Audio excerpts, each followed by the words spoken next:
This is Orion, and I'm watching Zack Snyder's Justice League, the official trailer.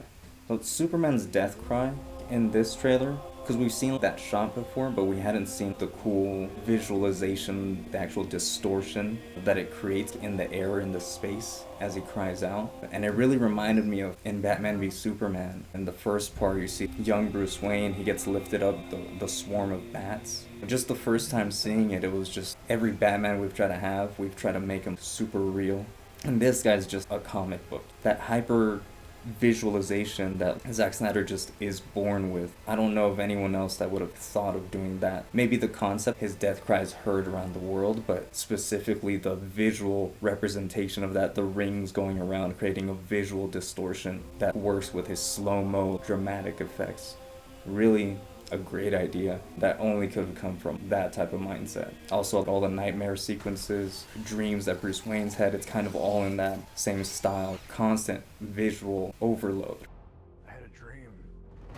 This is full-on Darkseid, not Uxas. I can't believe that he really got Granny Goodness in this movie. He really did that for us. Shout out to Grace Randolph. It turns out that that's supposed to look like Judi Dench. It's actually the family member of a special effects worker that looks like Dame Judi Dench. But it'd be cool if you can get Judi Dench for the New Gods movie later on. That'd be super cool. It kind of leans into Zack Snyder's casting advantages. He just likes casting conveniently. When he chooses actors like for Darkseid or Steppenwolf, he chooses actors for what he needs them for. If you're gonna do mostly voice work, you can be on a green screen stage for some motion capture.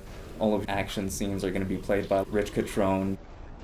In the background, there's some parademons that look like they have more insectoid features to them. I immediately remembered the bugs. If you watch Young Justice or remember Young Justice, Forager is a bug. New Genesis is one of two planets of origin to the New Gods. The leader of New Genesis is Highfather, who lives on the floating city of Supertown. The surface of the planet is inhabited by a race of sentient bugs. Oh, like you.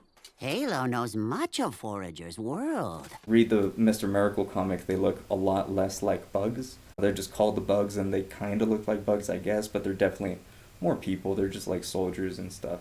The bug general, he gets mad at Mr. Miracle and he's like, listen man, and I get that you're just trying to have a regular life on Earth, but I'm out here having casualties by the thousands, these are my people dying, you gotta take this more seriously. You gotta take this fight head on. I thought it was really cool that maybe those are the bug species that were taken over and were made parademons. Shout out to Lightcast. He had an interview with Deborah Snyder. She mentioned that one of the difficult things was that they wish they had some more time because they had to do a lot of special effects work. They had assets built and those assets were changed. If you're not into special effects, I don't expect you to know that. What that basically means is that each individual CGI structure thing that's on screen, that's one of those assets. So one thing that I noticed is Steppenwolf's axe here, that's an asset. That's a specific asset that if you watch the theatrical cut, it's more of a fire axe. It's molten in the middle, and at the end, that's why Superman freezes it. It's a fire axe. In the comics, that's not a thing. In the comics, it's his electro axe, that's what it is. Here, it's literally an electro axe, that's what it is. We need warriors. I'm building an alliance to defend ourselves. Cyborg with all the guns. Cyborg just looks so crazy. At first I did think the CGI in this shot specifically looked weird compared to everything else. I think it's because the metal that Cyborg is made of just always looks so clean. There's no dirt or dust on it or whatever. And this is like the apocalypse universe, dude. You'd be so dirty. And I guess he's kind of dirty, but it just looks so much cleaner than what it should be. The shot of Steppenwolf charging looks so scary, dude. If you see that thing running at anything, whatever it's running at, it's getting decimated. One thing I've noticed is that Snyder's team really commits to making their CGI shots as creative as a real handheld shot.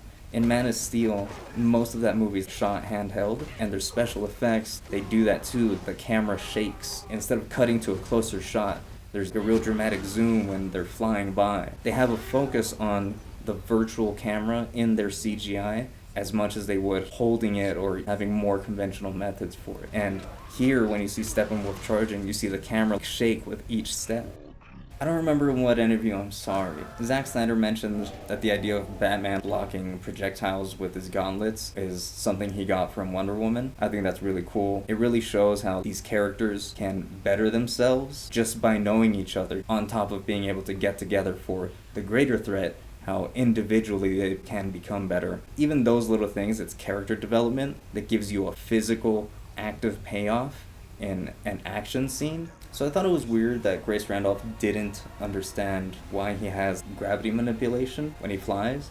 I thought it was always pretty obvious from Man of Steel that Kryptonian technology and biology is more related to gravity fields, and that's why they have actual physical material molded in their projections. Their technology is less electric, more gravitational field energy and dark energy and that type of stuff. First time seeing Man of Steel was like, it grounds it in some type of sci-fi. Because if you notice, his cape kind of moves independently of what's going on. I thought that was a really great detail. I thought that was pretty well understood. But again, I'm a sci-fi nerd. I'm just down with all that stuff.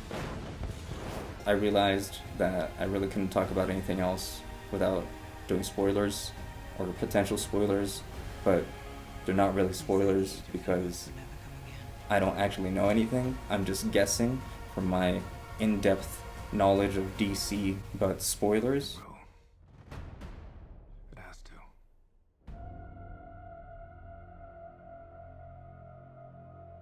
We live in a society.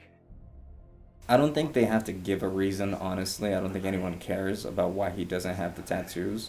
This is Nightmare Joker. He's been through hell. His face has probably been beaten to a pulp. He's probably been severely burned. Also, in the comics, he cuts off people's faces and wears them. He pins them up. He cut off his own face. Maybe he's wearing other people's skin by this point. It's Nightmare Joker. It's not, like, Joker's already sadistic enough. You don't think Nightmare Joker can just tear someone's face off and wear it? So this shot triggered a very complicated thought that I'm going to try to explain to you right now. In the theatrical cut, the villains made no sense. Carried from planet to planet, the mother boxes combine to form the Unity, an apocalyptic power that not only destroys worlds, but transforms them into the primordial hellscape of Steppenwolf's birth world. Terraforming was not the purpose of Steppenwolf going there. Terraforming was what Zod tried to do in Man of Steel, but that's not what you sent Steppenwolf for. That's not why Darkseid would go there. Darkseid is looking for the anti-life, to have complete control over someone's soul and will. I don't know why that's not clearly communicated to other directors. Here, that's what the purpose is of Darkseid, because that's what Darkseid does. All he can do now, which is part of his power set, is influence people. He can have psychic powers, give them probably the dreams that Bruce Wayne has been having about the nightmare world. He's giving Bruce Wayne those nightmares. That's where that's coming from. It's his psychic powers being able to influence people, but he doesn't have complete power over them. If he has the anti-life, he can bring Superman down, and he'll have complete obedience from Superman. That's what the anti-life is. Mother boxes do everything. They can teleport you, they control space and time. It looks like Cyborg is hacking into a mother box, so Darkseid is trying to form the Unity with the mother boxes, and that will give him the anti-life, which gives him complete control over someone. Bruce Wayne is forming a Unity of free will, not completely obedient people coming together for a bigger task, and that's what's going to go against a unity of evil, of oppression, and that's the big sacred battle that the Justice League fights, not terraforming again. So my idea is that Flash ties these realities together. What's going on in the movie regularly and the actual nightmare universe, which is projected psychically by Darkseid. And I think that it so far have been just projections from Darkseid. There is a reality where that could happen. That's what they're trying to prevent. I think, for the sake of this argument, consider that both realities are going to be valid.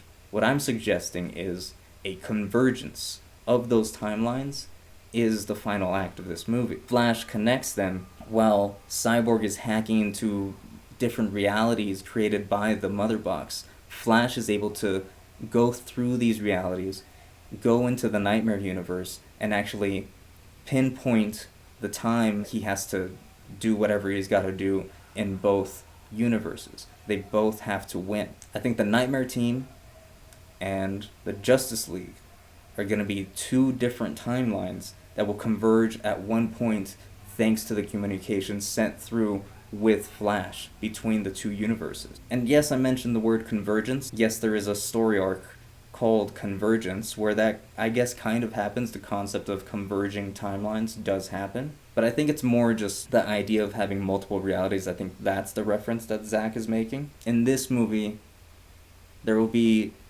nightmare premonitions, you know, a follow-up of Batman v Superman, or maybe that was the last one that was a premonition. But there will be a point where we will experience nightmare scenes as a more legitimate timeline than Bruce's bad dreams. We do see Flash doing some very interesting things. Zack Snyder being very quiet every time anyone asks about what Flash is doing in any scene that he's doing anything interesting. Cyborg is in this crazy conceptual space and Flash is running into his eye. Hypervisualization. Snyder is doing this crazy stuff that you would never think would work, but it's so artistic that he just pulls it off. I wanted to point out some credits just because you see Willem Dafoe, Jesse Eisenberg, and they weren't in the movie. I don't know how you hire those two actors to be in a movie this big and then not have them in your movie, but they're in the movie. These are the more important credits that I wanted everyone to notice. Jeff Johns is not here. John Berg is not here. But Christopher Nolan's still there. Emma Thomas is there. Does Christopher Nolan stuff. Jim Rowe's still there. He was a producer previously also. Chris Terrio and Ben Affleck are there as executive producers. So that's cool to see Ben Affleck getting that producing credit. Hopefully that gives him some more credibility as a producer, director, probably, for whatever he's going to do. Oh, Charles Roven is here. I like Charles Roven. I've had some cool conversations with people online that, like, I like Charles Roven as a producer. It looks like Deborah Snyder here is top bill for producer. Really cool. But Charles Roven is here, so I do appreciate that. I like that. One of the top producers, but look, he's second by Deborah Snyder. Very interesting. I'm Orion. Watch other videos, watch some games, follow me, do whatever you want, man. Yeah, I'll probably do more comic stuff. I'm a real comics guy, like real comics guy. People come at me like, oh, I like comics. I'm like, no, you don't like comics like I like comics. So I'll probably do something on comics specifically. Other DC stuff, play Apex Legends Live, Orion the New God. You know it.